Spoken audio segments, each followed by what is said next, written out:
Hey there, everybody. Pete Pardo here from Sea of Tranquility. Welcome to episode 16 of the 30 most important albums in hard rock and heavy metal history. We've got a really good one here for you today. This is one of those bands that I think never really got the acclaim they should have as being one of the most important heavy bands, especially in the 70s.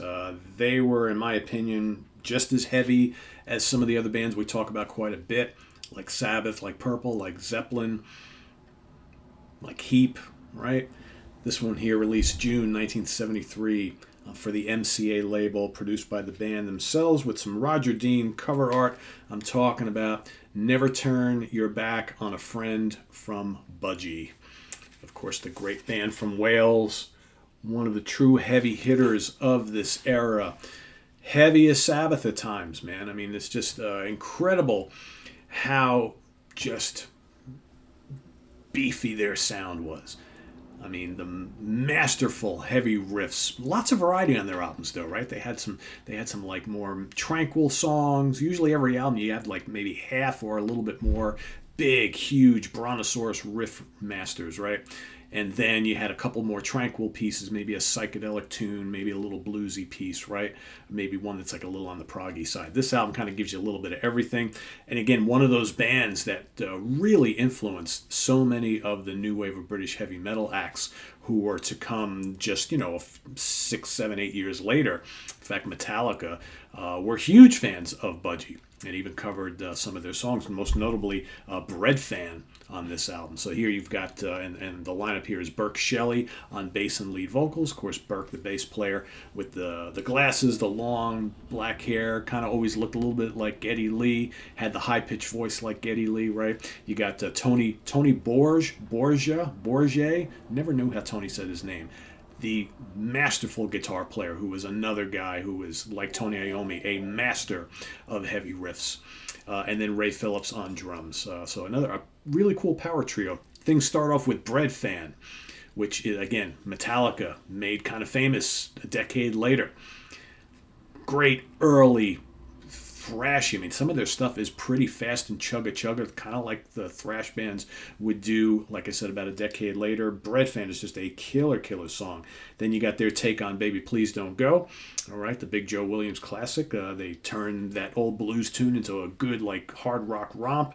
You've got You Know I'll Always Love You, which 2 minutes is like one of the soft, tranquil tracks on the album. And then you get You're the Biggest Thing Since Powdered Milk. A lot of crazy song titles on a lot of these albums. This is big, massive, early heavy metal for sure. Great, crunchy, heavy rock classic. About 9 minutes long, right? Awesome song. And then you got on side 2 of the album, In the Grip of the Tire Fitter's Hand, another really metallic song. This is just the riffs on this album. You look at like early Judas Priest and Budgie, certainly all the seeds of heavy metal, what we knew it moving into the 80s, right? Sabbath kind of really started that, but bands like Budgie were doing some really heavy stuff really early on. Great riffing from Tony on this particular one. Then you got Riding My Nightmare, another kind of cool, creepy, but kind of mellow song. And then you've got the epic Parents, near 11 minutes long to finish it up. And that has got atmosphere. It's got some jamming in there, lots of guitar solos and things. It's kind of, like I said, it's kind of creepy. It's kind of proggy, but there's its heavy moments too. Really cool. These guys did these kind of cool, like long, epic tracks that just kind of built on a lot of different, genres, right? Bringing all sorts of different things to the table, but all in all, really heavy stuff here. Just a terrific album. You could really go with any of their early albums. My personal favorite is In for the Kill, which will come up right after this. There's some really heavy stuff on there. You can go with their debut. You can go with Squawk. I mean, any of those albums are really heavy and so important to this foundation of heavy music that we're talking about. Just sadly, these guys just never got the kind of star status that they should have, like a lot of their peers. But at least we know that a lot of people who appreciate them now, certainly myself. So Budgie, Never Turn Your Back on a Friend is my pick for today. Day 16. All right, as we move our way to number 30. the end of November. So thanks for watching, everybody. Visit us on the web at www.seaoftranquility.org.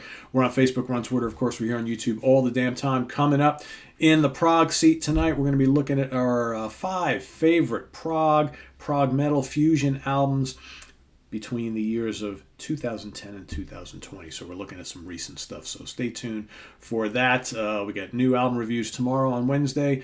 Thursday is The Monsters. Then Friday morning at the Funhouse with Martin Popoff. And then Sunday we've got album homework assignment. In between you might see some other cool stuff here as well. We've got some ranking the album shows coming up this week as well.